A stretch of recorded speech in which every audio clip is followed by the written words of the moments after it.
Is it possible that Freud's atheism and the atheism that Lewis embraced for the first half of his life can all be explained in part on the basis of early negative feelings toward their fathers?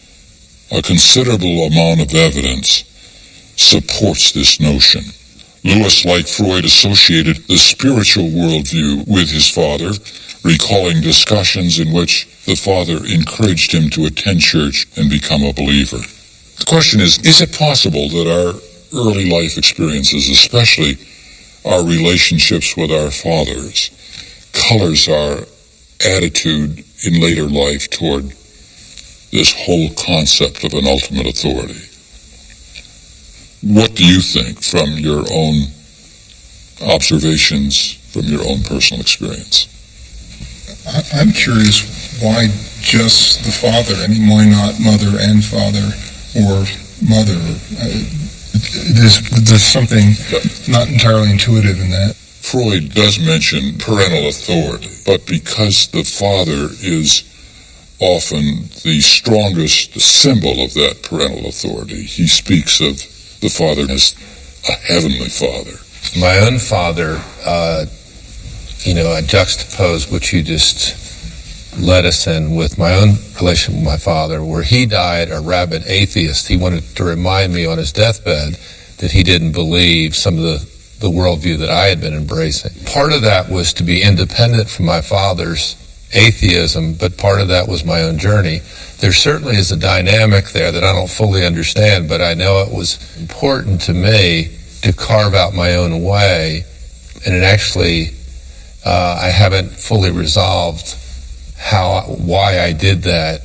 Part of it was the hound of heaven pulling me, and part of that was probably a adolescent rebellion against my father's strong atheism. So you're saying that this need to be independent from your father, to rebel against what he embraced, to be your own person, was an influence. It might be a unique case because you usually see the other. That's right. Yeah. So, is this not also a testable hypothesis? That is, people who believe in God tend to have this kind of relationship with parents, and people that don't believe in God have a different kind of relationship with parents. And I don't think there's any empirical data to support that. In fact, I think the very important issue that this initial question about the father is that in order to really have a mature spiritual life, you have to move beyond God as the parent in the sky. I think it's almost inevitable that you start out there as a child, because that is your model of an authority or a caregiver or providence. But I think if you're really going to become a thinking person of faith, you have to realize that that's a childish vision of God, the best you can do at a certain point, and then you have to move beyond that to something way different than your daddy. Yes. And how do you do that? I think it's a process. How do you change your image that's formed as a child, influenced by the parental authority? I think we have a great deal of information now from other spiritual traditions, particularly Buddhism, Hinduism, the African faiths, things that have allowed us to see God or the sacred or ultimate reality, whatever you want to call that thing, from very different perspectives than just the Judeo-Christian monotheistic Godfather. So I think we have a more multidimensional way to look at the issue that these guys were struggling with, which was very Freudian. Once Freud defines his worldview, he writes that the doctrine that the universe was created by a being resembling a man, but magnified in every respect, a kind of Superman, reflects the gross ignorance of primitive peoples. His main argument rests on the notion that religious ideas are rooted in deep-seated wishes and are therefore illusions, false beliefs. According to Freud, God does not make us in his image. We make God in our image. Now, do any of these arguments make sense today? Taking Freud's view, I'm a fan of Freud and a fan of his arguments, but just because you wish that something is so doesn't mean that it isn't so. what Freud's saying is that if you look at the data and you want to take the most parsimonious approach to things, come up with the simplest theory, he'd say, well, maybe instead of saying that a God's there, it makes more sense to say that these are universal human wishes, and the best explanation as to why people around the world come up with different conceptions of God is because there's this universal need for explanations, comfort, order in the face of chaos and disorder. Would you say then that these are feelings, both Lewis and Freud are describing, but they don't have anything to do with the reality of God's existence, with this basic question as to whether or not he does exist? I disagree. Feeling can reflect truth. What if the feeling is put there, the need to be in communion with an ultimate being is there by design? Okay, then that feeling is a reflection of truth. It's more than just a feeling. How would you tell whether it was or wasn't? That's the difficulty. But you see, the other point is that there's two ways of looking at or interpreting the wish fulfillment argument that Freud emphasizes. I grew up in a home that was religious. My parents sort of survived the Korean War and came to America as a result of the generosity of American missionaries. Grew up in that environment, didn't have any problem or question anything about religion. I thought it was just the way things were. And then in high school, happened to pick up this thin book called Civilization and Its Discontents. And I was horrified. I was shocked. I mean, here in the space of 90 pages, Freud undid my entire reasons for believing. How old were you then, Fred? 17? 14. Precocious.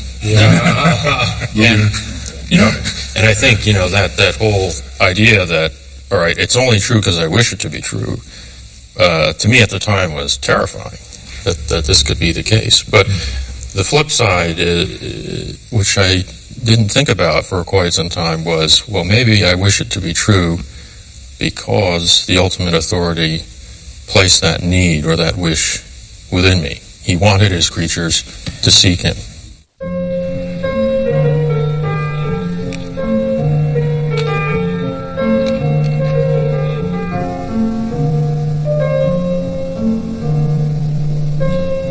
In 1922, Jack Lewis took his degree in classics and philosophy from Oxford University. At the time, reason and logic dominated academic thinking. Lewis describes the new psychology of Freud, which made a tremendous impact upon undergraduates, particularly somebody like Lewis, whose life was so imaginative. The new psychology was at that time sweeping through us all. We were all influenced. We were all concerned about fantasy or wishful thinking. I formed the resolution of always judging and acting with the greatest good sense. He was saying that all youth at that time were trying to escape from wish fulfillment dreams. They got that from Freud, and they wanted to, in one way, spit on the images of their youth and go on to they knew not what, but anyway leave that behind because it was juvenile. Lewis was writing a long poem called Dimer. In it, he portrayed belief in God as a tempting illusion, one that had to be resisted. But he found that in his own life, he wasn't so certain. The question of God's existence would not let him go. I was, at that time, living like many atheists in a world of contradictions. I maintained that God did not exist. I was also very angry with God for not existing. I was equally angry with him for creating a world. Why should creatures have the burden of existence forced on them without their consent? More than anything, Lewis wanted to write poetry, and for that he needed the security of an academic career. He applied for teaching jobs at Oxford, but college after college turned him down. I was attacked by a series of gloomy thoughts about professional and literary failure. Such a rage against poverty and fear and all the infernal net I seemed to be in that I went out and mowed the lawn and cursed all the gods for half an hour. Lewis's first ambition, a burning ambition from the age of about 15, was to be a poet, a great poet. I could not say simply that I desired not my fame, but that of the poem, nor was the feeling a disinterested love for Dymer simply as a poem. It was a desire that something that I recognized as my own should publicly be found good. His hopes were finally fulfilled in 1925. Magdalen College made him a fellow. The next year, he found a publisher for his long poem, Dymer. Success at last. But it was not enough. All the books were beginning to turn against me. Indeed, I must have been as blind as a bat not to have seen long before the ludicrous contradiction between my theory of life and my actual experiences as a reader. The most religious were clearly those on whom I could really feed. The poetry he really cared about was not Ezra Pound and Gertrude Stein. All these years, the greatest pleasure he ever had was from Christian poetry. Things like Spencer, Milton, all of these great poets. And yet he found out that he was reading them, as he later said, with the point left out. The same thing was happening with his friends. The people he thought he should have liked were the college atheists. But the ones he really liked were Tolkien, a practicing, very devout Catholic, Owen Barfield, who asked all the right questions. I can only describe it as the Great War between Barfield and me. When I set out to correct his heresies, I find that he had decided to correct mine. And then we went at it, hammer and tongs, far into the night. Night after night. Barfield believed that the imagination plays a very important part in how we know. He rejected the model that science is the only way to truth, to acquiring truth. He felt that the imagination lay behind even the work of science. It gave meaning to propositions. And so he felt that Lewis was missing out in his whole approach to reality on what made knowledge possible. I was suddenly compelled to read the Hippolytus of Euripides.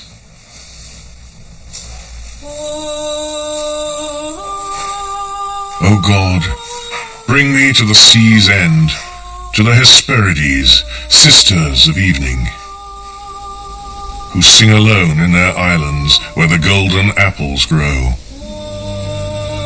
And the Lord of oceans guards the way from all who would sail into their night-blue harbors. Let me escape to the rim of the world, where the tremendous firmament meets the earth, and Atlas holds the universe in his palms. For there, in the palace of Zeus, wells of ambrosia pour through the chambers, while the sacred earth lavishes life, and time adds his years only to heaven's happiness. I was off once more into the land of longing, my heart at once broken and exalted as it had never been since the old days. I was overwhelmed. I called it joy.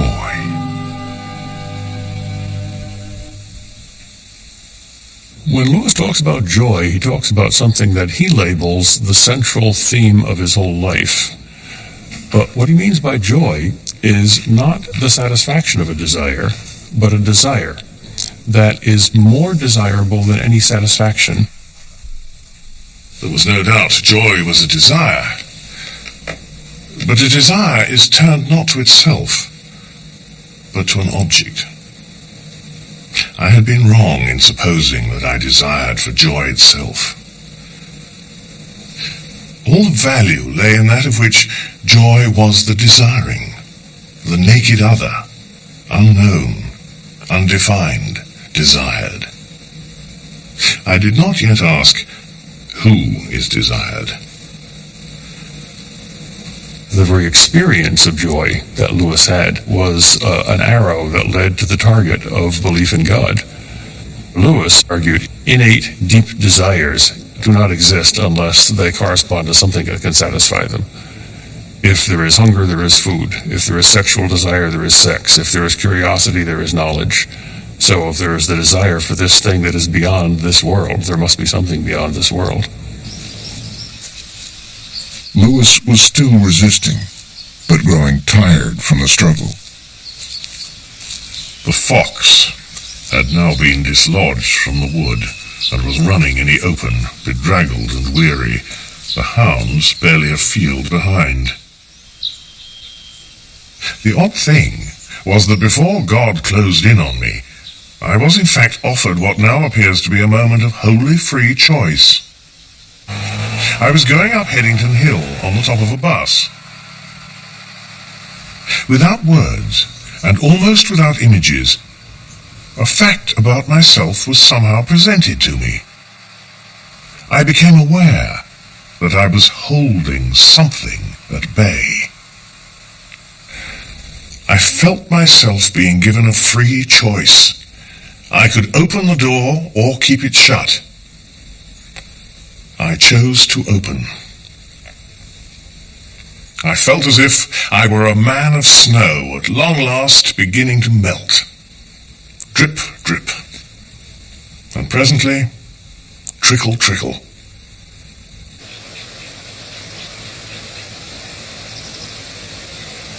I had always wanted, above all things, not to be interfered with. I had wanted, mad wish, to call my soul my own. I had been far more anxious to avoid suffering than to achieve delight.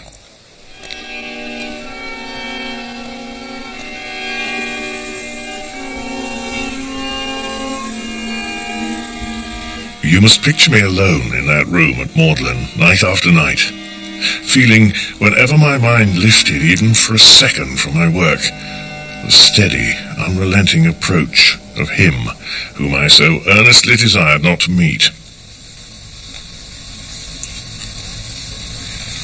Total surrender. The absolute leap in the dark were demanded.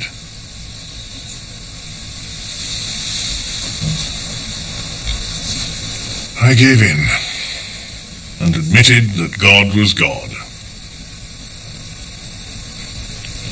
Perhaps that night, the most dejected and reluctant convert in all England.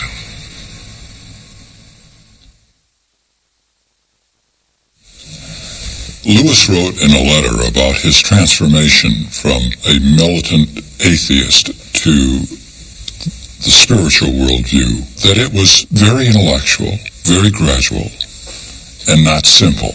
He first noticed that throughout his life, from the time of his childhood, that he periodically experienced a sense of intense longing for someone or something that he really didn't understand.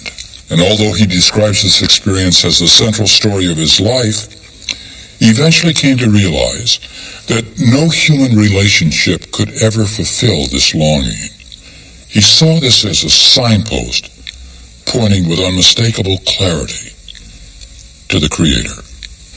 Is there anything in your experience that parallels that? Do you think that his arguments are convincing. No. I don't know. It seems like if there is a God and he's giving signs that, you have all the theistic arguments that are recognizing the signposts and all the atheistic arguments to counter them to provide natural explanations. It seems like it's really closely balanced. It's not obvious. It's like you have to take a leap of faith. And shouldn't that be how it should be? Because if it was provable, if there was this many signposts and this many counter-arguments and it was just obvious, then everybody would believe, or they should. And but what they would don't. be wrong with that? Nothing, but it's not the way it is. Is there any reason why it might not be that way that you can think of? Unless God wanted you to make an emotional leap and not just reason your way to belief. I think for someone like me, a scientist, it's important that one, do all the research, gather as much evidence as you can, approach it as a scientific question, evaluate the intellectual arguments. But then, as you said, it takes you all the way up. And what you find yourself standing at is a precipice, extending infinitely down with infinite implications.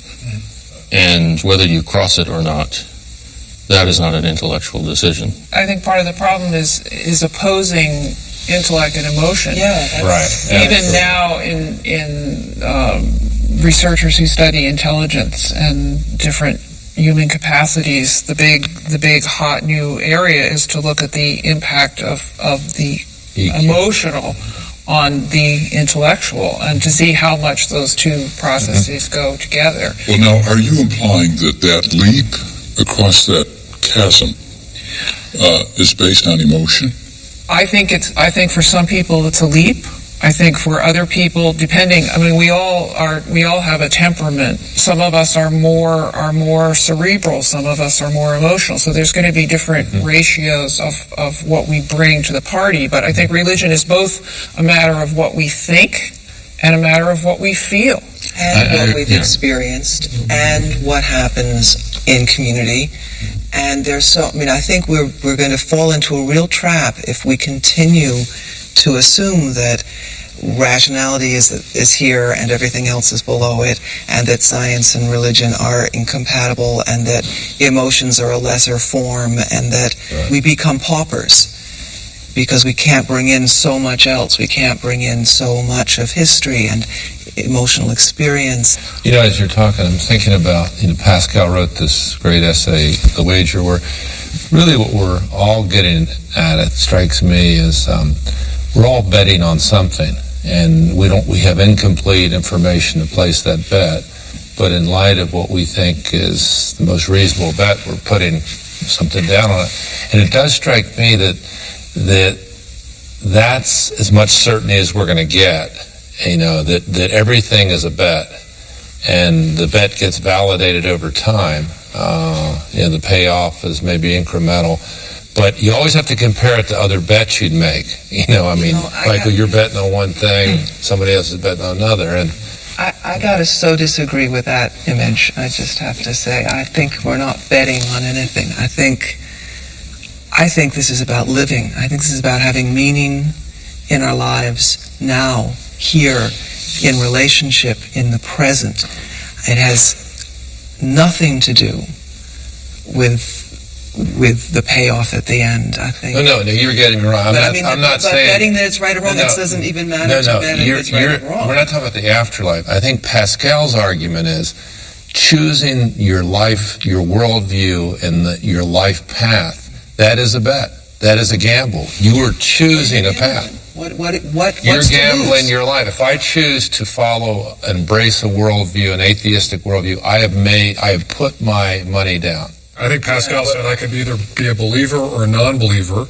If I'm indifferent as between the two, I might as well be a believer, because if I'm not, and it turns out that religion or a religious worldview is correct, I might suffer eternal damnation, and moreover, not benefit from eternal salvation. But how can you believe something that you don't think is true? Certainly an intelligent person can't embrace something that they don't think is true. Well, they could be There's something about us that would object to that. Right. Well, the answer is they probably do believe it's true.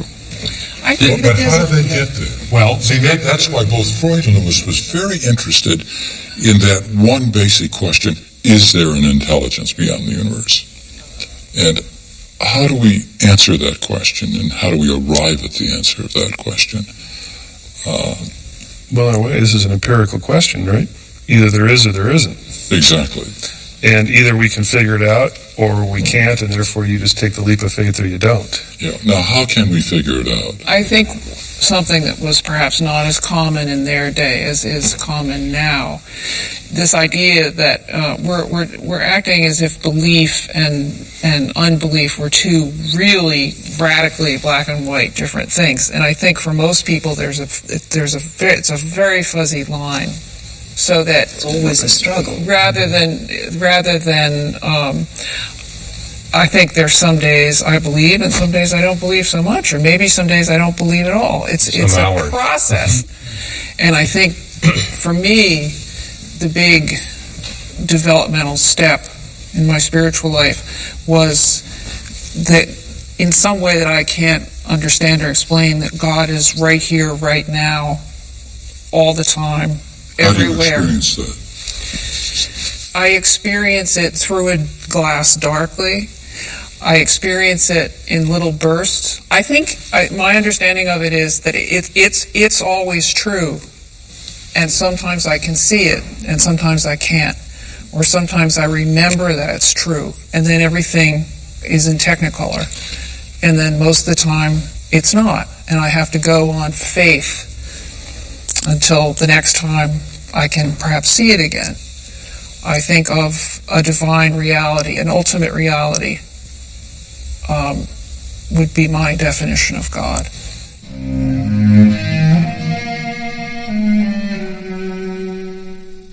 Freud called religion an illusion. For over 30 years, he developed this idea in his enormous body of work. His first major book, The Interpretation of Dreams, was published in 1900, a book for the new century. I completed the dream book. I was once again intoxicated with a hope that a step toward freedom and well-being had been taken. The book flops. It falls on its head in a way that is unbelievable, because the medical scholars read this and say, it's nothing to do with medicine. The popular reception is virtually zero. Freud is desperate. Not a leaf stirred to reveal that the interpretation of dreams had any impact on anyone. Understanding was meager. Praise was doled out like alms. It takes an enormous amount of time to sell the first 100 copies of the book. But based on that book, Freud is now taken seriously in a subgroup in medicine and in culture in Vienna. A group of followers, Alfred Adler, Carl Jung, Otto Rank, gathered around Freud and his work. The group gave themselves the name the Vienna Psychoanalytic Society. Within 20 years, there were dozens like it throughout the world.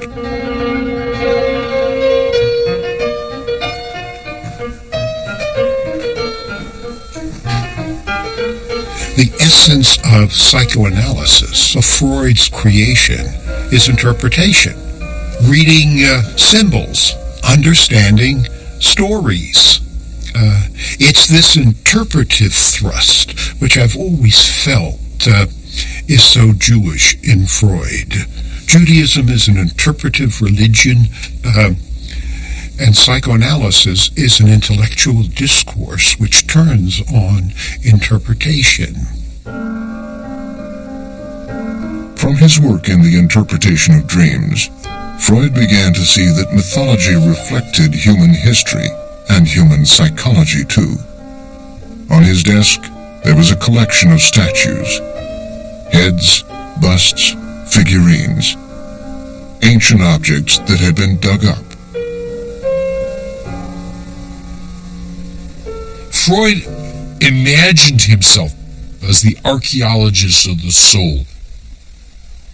And so one of the things that he does is to think about this notion of the psyche as having levels, as being equivalent to the levels that the archaeologist digs through. But he also understood that those levels represented different civilizations, different stages of development of civilization. Religion is something that Freud sees as something that has to do with the archaic past of human beings. And these objects, these beautiful aesthetic objects, are also ritual objects. He identifies in the language of religion and mythology terms that can be appropriated for scientific use. He retools pre-Christian Greek stories and sees them as oracles to the inner workings of humankind, and then arranges a scientific approach to understanding that phenomena within the structures of rationality. Religions owe their compulsive power to reawaken memories of very ancient, forgotten, highly emotional episodes of human history.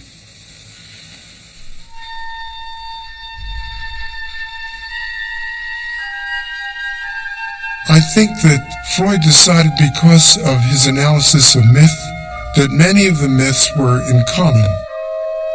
The myths about paradise, about expulsion from paradise, about immortality, about resurrection or rebirth, could be found in so many different societies and cultures, and in ancient cultures, that it made him think about how similar they were to many of the beliefs in current religions like Judaism and like the different branches of Christianity.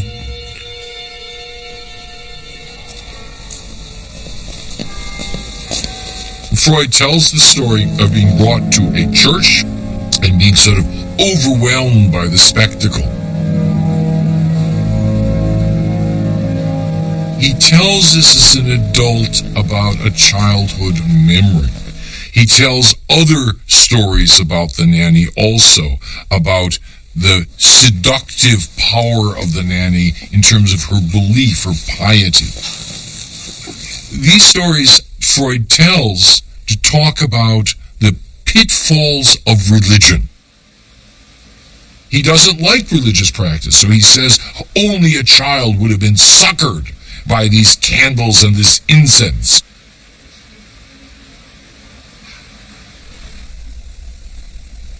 Later in his life, Freud would bring all his thinking on religion together in the book, The Future of an Illusion. Religion is the universal obsessional neurosis of humanity. Like the obsessional neurosis of children, it arose out of the Oedipus complex, out of the relation to the father. Our God, reason, will fulfill whichever of our wishes nature outside us allows. Freud claimed religion is an illusion, but our science is not an illusion. Darwin had shown us that we descend from monkeys, that Copernicus has said we are not the center of the universe, and Freud was saying, come down from your heights, human beings. You are not as great as you think you are. You have to save yourself from your delusions. You are full of sexuality, you are full of hatred and lust and envy. Face yourself. I am going to save you from those delusions. God was not an illusion to C.S. Lewis. In 1931, he had converted to belief in God. He was a commanding presence in tutorials and in the lecture halls of Magdalen College. But But beneath the outward mask of confidence and professional success, he still struggled with his faith.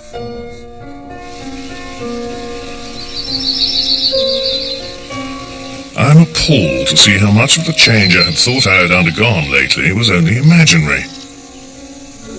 For the first time, I examined myself with a serious, practical purpose, and there I found a zoo of lusts, a bedlam of ambitions. Lewis still was very much aware of his own flaws, his shortcomings, his short temper, his impatience, with ignorance, his lack of charity toward other human beings. But he was aware that he was called to be differently with them. Depth under depth of self-love and self-admiration. Pride. It was through pride that the devil became the devil. It is the complete anti-God state of mind. Pride is essentially competitive in a way the other vices are not. Pride is a spiritual cancer. It is my besetting sin.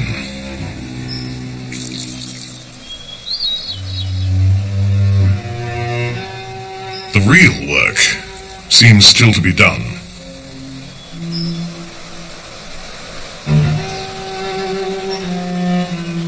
When Lewis first converted, he wasn't happy because the first thing that happened to him was the realization that God was God and that he was not his own God. God was a transcendental interferer, barging into Lewis's life and saying, "You're not God, I am God." It must be understood that my conversion at that point was only to theism, pure and simple. I knew nothing yet about the incarnation. The God to whom I surrendered was sheerly non-human. Lewis believed there was a God, but he did not yet have a specific way to worship him.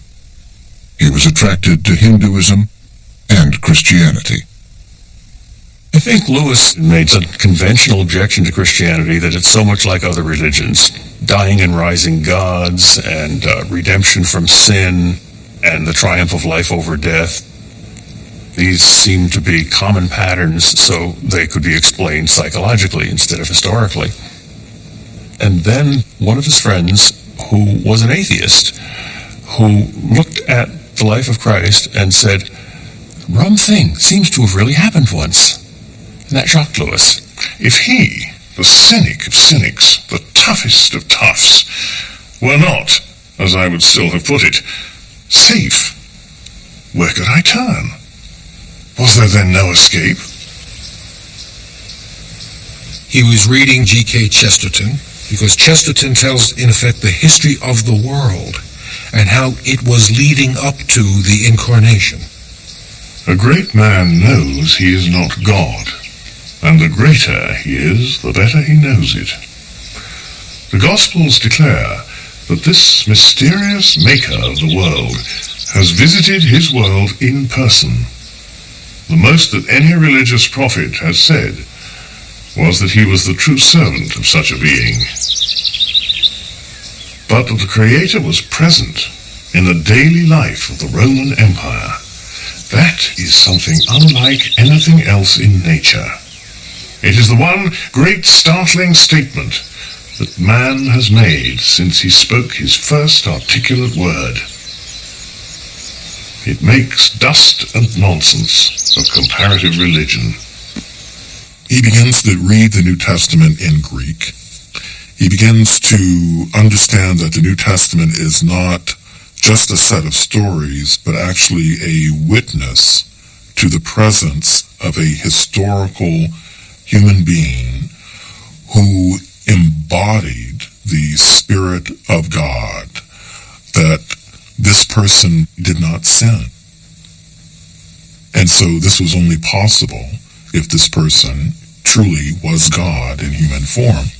The claims that Christians believe actually came from Jesus are either absolutely true and this argument stems from Chesterton.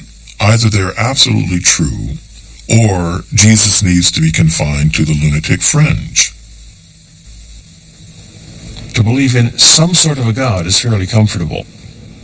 It's more inconvenient to believe in a God who's so specific and so particular that you can say, there he is in history, there are his words, there are my responsibilities. I can't make it up. As I drew near to Christianity, I felt a resistance almost as strong as my previous resistance to theism. As strong, but shorter-lived, for I understood it better. At each step, one had less chance to call one's soul one's own.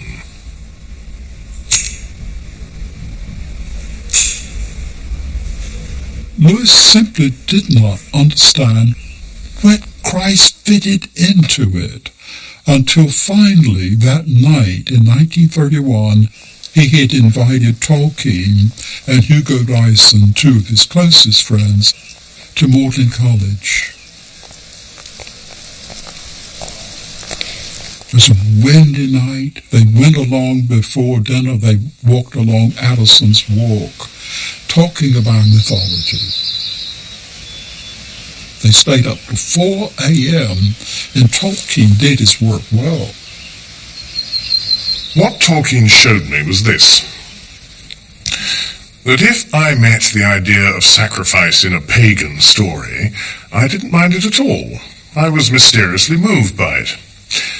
The reason was that in pagan stories I was prepared to feel the myth as profound. Now the story of Christ is simply a true myth.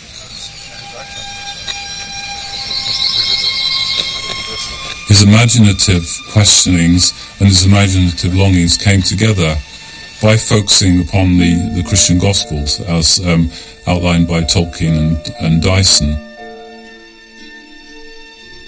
He was a literary critic.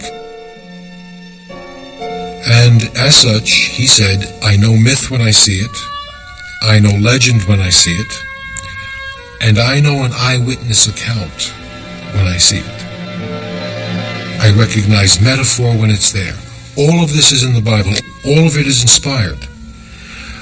But far from all of it is literal history.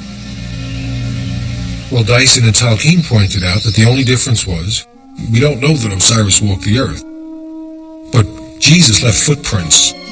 People saw him and talked about it. As we continued walking, we were interrupted by a rush of wind, which came so suddenly on a still, warm evening, and sent so many leaves pattering down that we thought it was raining. We all held our breath, appreciating the ecstasy of such a moment.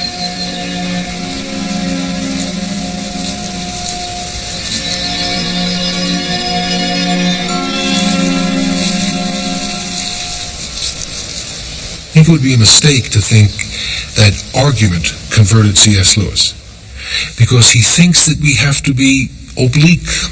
We can't look at things directly. They escape us. This is what his attempt at introspection taught him. When you're thinking, and now you start to think about your thinking, you're not thinking about the original object anymore. You know, I'm thinking about baseball. Now I'm thinking about how I'm thinking about baseball. I'm not thinking about baseball anymore, you see. It's very elusive.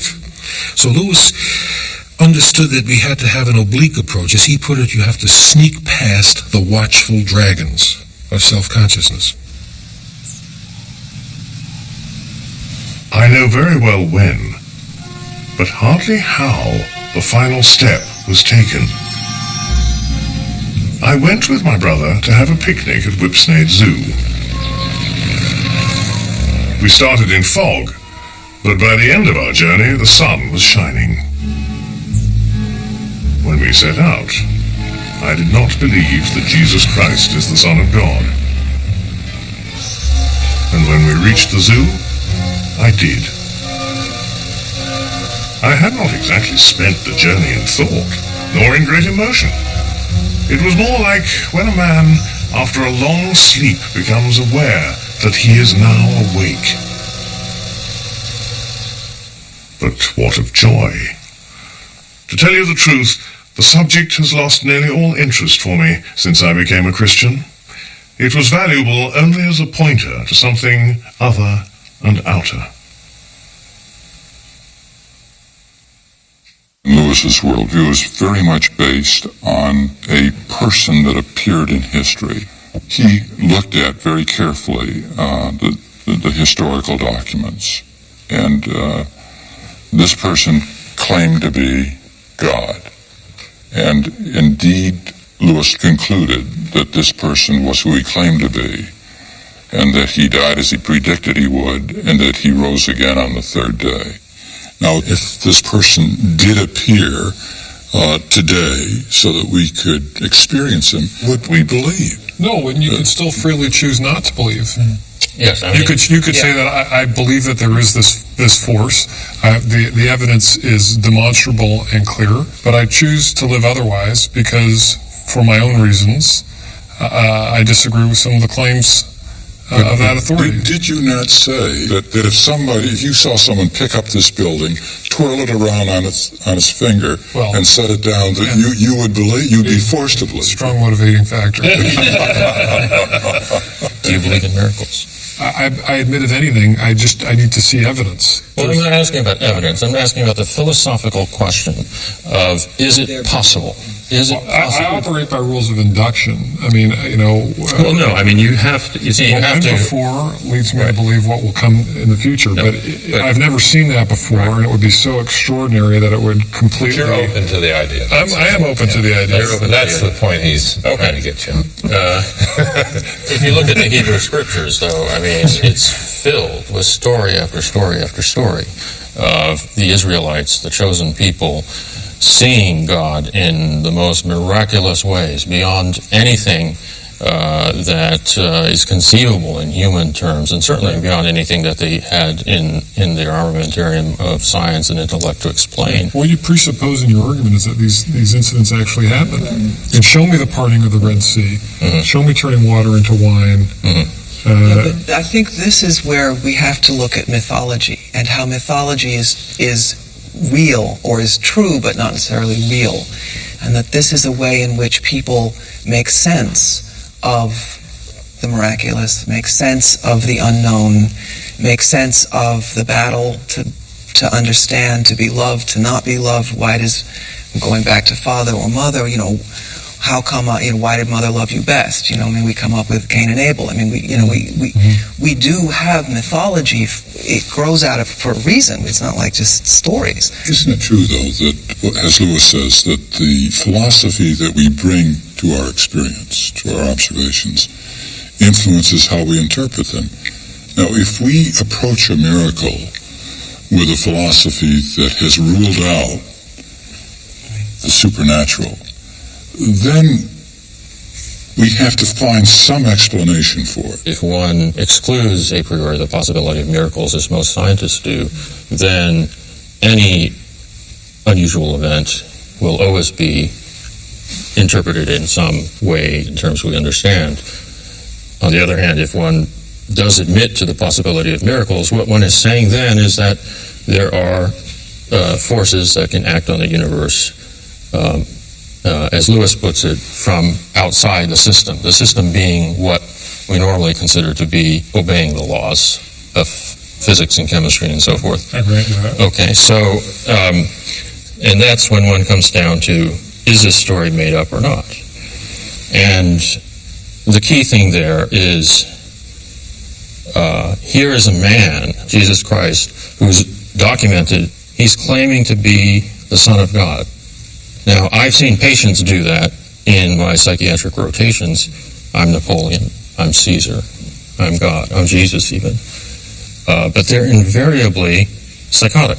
And yet, from the scriptures, from all the witnesses that we have, what Jesus said reflects some of the deepest, most insightful wisdom into human nature. He's not a lunatic. Okay? He's not crazy. There's no other alternative other than to assume that this bizarre claim, this fantastic claim that's never been made or spoken by human lips in the history of the world has to be true. There's no other explanation. Fred, can I ask you just a simple scientific question? The resurrection. Yes. As a scientist, aren't you curious how God did it? Jumpstart the heart, rebuild the cells, new DNA. How do you do it? Well, I guess that's akin to asking the question, how did he create Adam? Aren't you curious? Don't you want to know? Sure, I'd like to know, but in some sense, here's an example. You have a God of infinite wisdom, assuming that you believe in a God, right? So, of infinite wisdom, who created this fantastic thing by means, that you've asked me to explain. If I can clarify that. Once you've tried to understand the forces by which God intervened into this system from outside the system, you're just back in the system again looking for natural causes. God used some electromagnetic force to tweak the genome, to restart the heart, to whatever. If that's what you're doing, then you're just doing science. And the only other choice is you just say, beats me, it's a miracle, I give up. There are a few other answers to that throughout history. I mean, one of the classic theological answers is that God's time is not in any way connected to human time, and that therefore God can break in to human time at any point, at any time, and does, so that God is infant in the manger, and God is reigning on the cross, and God is dead and alive, and because God is not confined by human history, human time, and it's just as reasonable, if we're going to stay with, qualifying things by reason, to assume that God can have God's own time and not be controlled by us, not be the white-bearded father in the sky. Those are all projections that God is confined by, our little limited consciousness. It sort of disturbs me that we seem to be heading in this direction where in order to be a religious person or to have a spiritual worldview, you have to believe in miracles, which I think is absolutely not the case. I think you can have no interest in miracles. You can disbelieve miracles, or maybe you could say maybe there are miracles, maybe they're not, I don't know, I don't particularly care. You could have any of those attitudes and still be a profoundly spiritual person.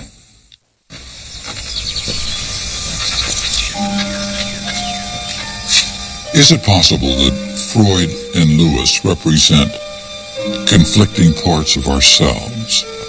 A part of us that yearns for a relationship with the source of all joy and hope and happiness, as described by Lewis. And another part of us that, like with Freud, raises our fist in defiance and rejects this being. Whatever part we choose to express will, of course, determine our purpose, our identity, and our whole philosophy of life.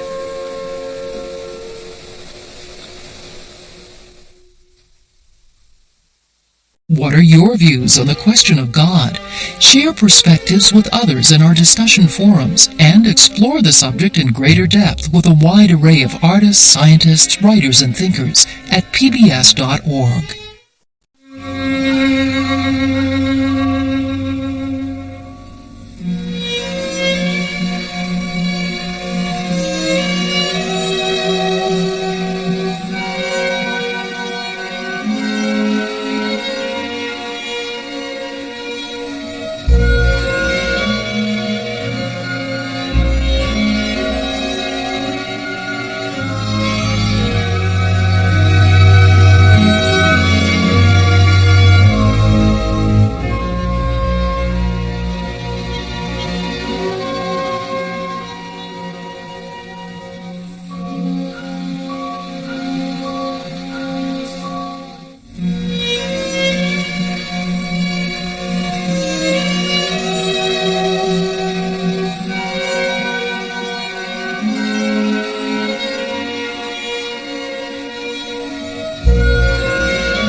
presentation of WGBH, Boston. Funding for this program was provided by Lawrence Rockefeller, the John Templeton Foundation, the Arthur Vining Davis Foundation, the Paul Montrone Foundation, Tom and Gert Phillips, the Service Master Company. Funding is also provided by these funders: